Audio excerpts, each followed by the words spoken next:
की सीज़न है, लोग आती है सीख और बारबेक्यू और सीख लेने के लिए आते हैं, लेके जाता है, अंगीठी लेके जाता है और पुरानी छुरी भी लेके आते हैं तेज़ कराने के लिए, और नया छुरी भी ख़रीदता है लोग।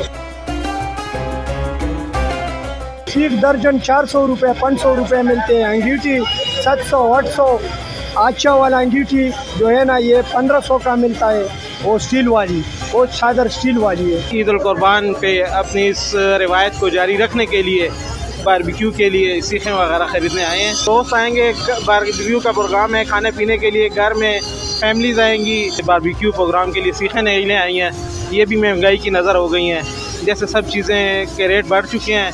बारबेक्यू अंगीठी वगैरह के लिए अंगीठी की ज़रूरत होती है, सीखों की ज़रूरत होती है, छुरियाँ टोके की, इनके भी रेट आसमानों से बातें कर रहे हैं। मैं इधर छुरियों के लिए और अंगीठी और सीख वगैरह इसके पीछे आया हूँ, क्योंकि ईद का माहौल है ना, आगे ईद है और सब मेहमान दोस्त और रिश्तेदार वगैरह आते हैं, तो उसमें घर में बारबेक्यू वगैरह और ऐसे मुख्तलिफ़ किस्म की अशिया बनती है, जिससे बस सारे बच्चे और अपने रिश्तेदार इकट्ठे हो जाते हैं, लुत्फ़अंदोज़ हो जाते हैं ज़रा सा।